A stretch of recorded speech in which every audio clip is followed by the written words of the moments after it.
자, 이제 모세가 어른이 되었어요. 당시 나이 40세입니다. 40년간 모세는 애굽 왕궁에서 공주의 양자로서 성장을 하게 됩니다. 왕실의 법도를 익혔고 또 왕실에서 최고의 학문을 수학했습니다. 하지만 모세는 자신이 히브리인이란 사실을 잘 알고 있었습니다. 뿐만 아니라 자기 동족이 학대받고 있다는 것도 또 잘 알고 있었기 때문에 아마도 마음 한 구석에는 자기 동족에 대한 어떤 애틋함과 미안한 마음이 함께 있었을 것 같아요.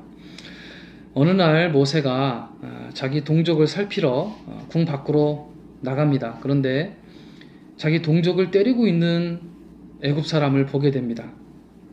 모세는 그 애굽 사람을 쳐 죽이고 맙니다. 유추해 보건대 모세는 자기 동족에 대한 어떤 민족의 동족애가 굉장히 강했던 사람이고 또 사람을 그렇게 쳐서 죽일 만큼 힘도 있고 또 담력도 있었던 그런 사람으로 보여집니다. 하지만 사람을 죽이는 것은 잘못이었죠.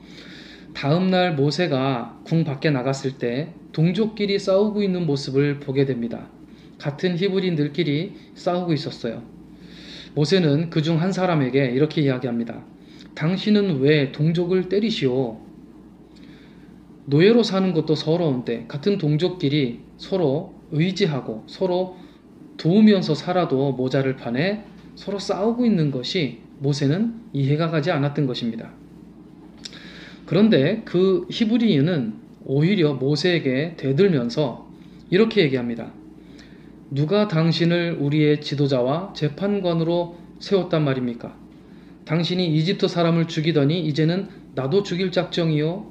이렇게 얘기를 합니다. 모세는 그 사람의 말을 듣고 매우 당황합니다. 자기가 애굽 사람을 죽인 사실이 드러났고 벌써 많은 사람들에게 소문이 퍼졌다는 것을 확인한 것이기 때문에 그렇습니다. 모세는 굉장히 두려워하고 있었는데요. 결국 이 사건이 애굽 왕의 귀에도 들어가게 됩니다. 그런데 이 애굽 왕은 모세를 찾았어요. 죽이려고 찾았습니다. 좀 이해가 되지 않는 것은 그래도 모세가 히브리인이긴 하지만 왕의 입장에서는 손자잖아요. 공주가 양자로 키운 아들이기 때문에 비록 히브리인이어도 왕족이라고 할 수 있는 것입니다. 하지만 애굽의 왕은 모세를 왕족으로 전혀 인정하지 않았고 자기 손자로도 전혀 인정하지 않고 있다는 것을 알 수 있습니다.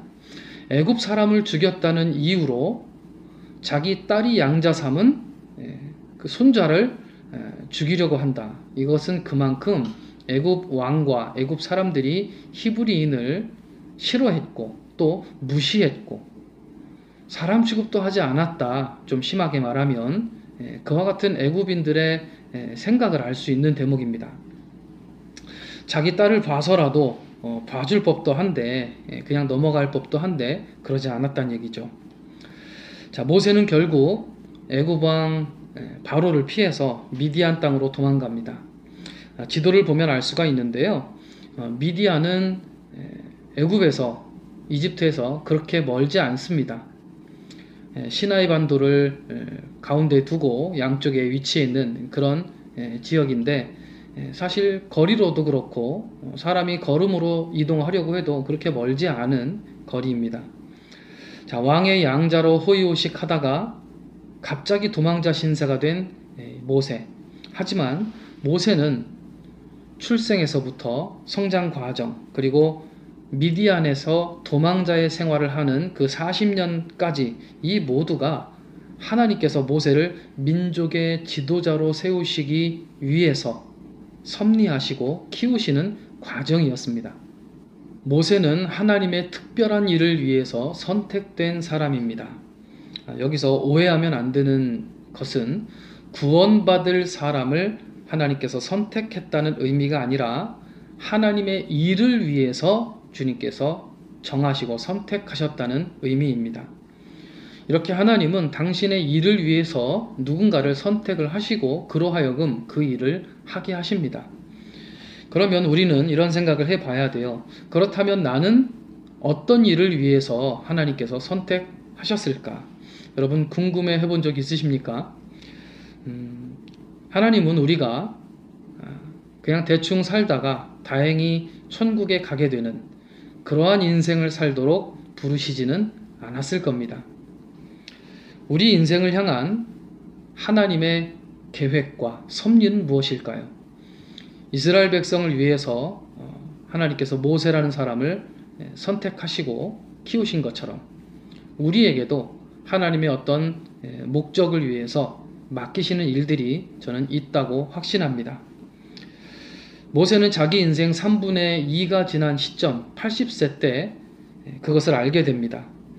하나님께서 나를 택하시고 부르신다는 것을 그때 알게 되는데요. 여러분도 한번 진지하게 생각해 보시고 기도해 보시기 바랍니다. 나를 향한 하나님의 계획은 무엇일까? 나를 향한 하나님의 섭리는 무엇일까? 실수하지 않으시는 하나님께서 분명히 나를 선택하셨다면 하나님의 선택은 당연히 실수일 리가 없습니다. 주님께서 저와 여러분들을 부르셨고 그 부르심에는 분명한 이유와 목적이 있습니다.